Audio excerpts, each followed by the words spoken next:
नाम को जपते रहो, नाम की डोर को पकड़ते की कोशिश करते रहो, भजन ध्यान करते रहो। इसीलिए तो कहा जाता है अमावस्या पूर्णिमा के त्यौहार ये बराबर आते रहते हैं, और जब आते हैं तो क्या याद दिलाते हैं, कितना समय तुम्हारे जीने का निकल गया, अब यह समय तुम्हारी ज़िंदगी में फिर नहीं आएगा, और धीरे धीरे तुम्हारी उम्र ख़त्म होती जा रही है। और एक दिन ऐसा आ जाएगा कि तुम न अमावस्या देख पाओगे, न पूर्णिमा देख पाओगे, न दिन देख पाओगे, न रात देख पाओगे, न कोई तारीख समझ में आएगा आपके, कुछ नहीं, सब आपका ही छूट जाएगा। ये याद दिलाते हैं। तो हर पूर्णिमा को कुछ न कुछ आपको इस तरह का संकेत दिया जाता है, बताया जाता है। हर महीने का अलग अलग आपको बताया गया है कि महत्व होता है। जो भी महीना आता है वो याद दिलाता है।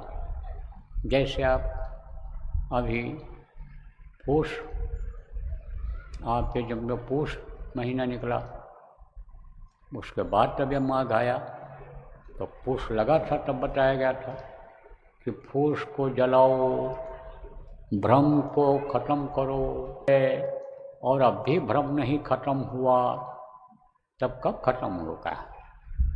कहा गया ना, सकल जीव संकुल रहे, गए शरद ऋतु पाए, और सद्गुरु मिले, सद्गुरु मिले, सकल जीव संकुल रहे, गए शरद ऋतु पाए, सद्गुरु मिले जाएंगे संशय भ्रम समुदाय।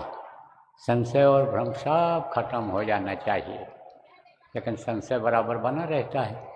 क्या संशय बना रहता है कि गुरु पूरे हैं कि अधूरे हैं, गुरु जी जो कह रहे हैं सही कहें कि नहीं कहें, कहकर जो चले गए सही कहे नहीं कहे, बस इसी भ्रम में पड़े रहते हो।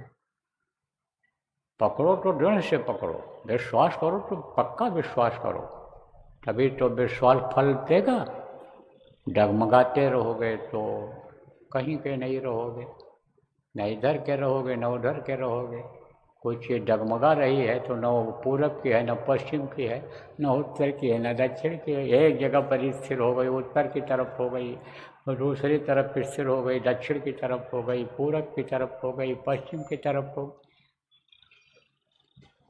और फिर जब वो ख़त्म हुआ, महीना ख़त्म हो गया, आपने अपना ख़त्म किया नहीं किया, लेकिन महीना ख़त्म हो गया अपने समय के अनुसार।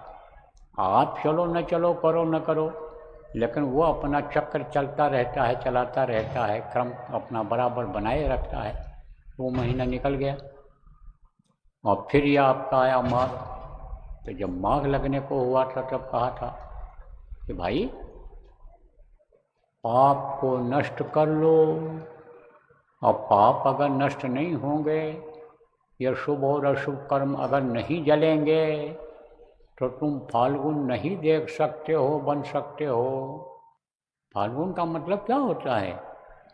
उनके जैसा गुण। फाल्गुन मतलब ये होता है प्रभु जैसा नहीं बन सकते हो।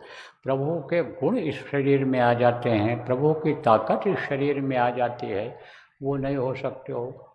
भजन करने से ही ताकत आती है, ध्यान करने से ही ताकत आती है। तो वो बताया गया आपको। क्या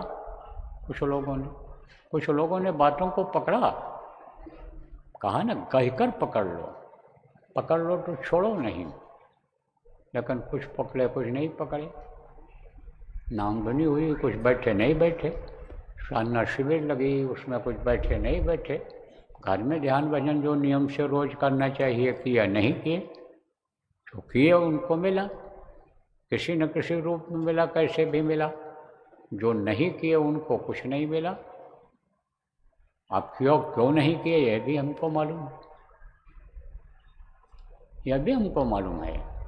देखो प्रेम, ये काल और माया का देश है। काल ने इसको बनाया, लेकिन माया को सौंप दिया है कि तुम अब इनको देखो, संभालो, और इनकी देख रेख करो, और इनको इसमें फंसाए रहो, निकल कहीं न कहीं बांधे रहो, तो माया अपना काम दिन रात कर रही है। प्रेमियों देखो, दो तरह से सब्जी काटी जाती है। एक तो नीचे ऐसे छुरी रहती है और उस पर रख करके ऐसे काटते हैं, और एक ऊपर से काटते हैं। तो चाहे तरबूज के ऊपर गिरे छुरी और चाहे तरबूज छुरी पर गिरे, कटेगा ही। ऐसे ही पकड़ में आ जाते हैं। तो माया को पकड़ लो या माया आपको पकड़ ले तो आप निकल सकते हो, नहीं निकल पाओगे। तो माया तो पकड़ती है, छोड़ देती है। माया किसको कहा गया है? रुपया पैसा को और औरतों को माया कहा गया है। लेकिन दोनों का मोह बड़ा कठिन होता है, और मोह जब हो जाता है तो जल्दी छूटता नहीं है। इसीलिए कहा गया, मोह सकल व्याधिन कर मूला। सारे दुख का कारण मोह ही है। सारे दुख का कारण, तकलीफ़ों का कारण क्या है? यही मोह ही है। तो अब मोह हो गया, तो मोह हो गया तो माया तो पकड़ती है, मोह करती है, लेकिन छोड़ देती है। अब माया अगर न छोड़े तो भजन में मन लगा ही नहीं। माया जब पकड़ती है तब मन को इधर लगा देती है, अपने जो पसारा है इसमें लगा देती है, जो उसने बना रखा है सृष्टि उधर लगा देती है। तो माया तो पकड़ती छोड़ती है, लेकिन आप जब माया को पकड़ लेते हो तब छोड़ नहीं पाते हो। इसीलिए पाप नष्ट नहीं होते हैं और फाल्गुन नहीं बन पाते हो।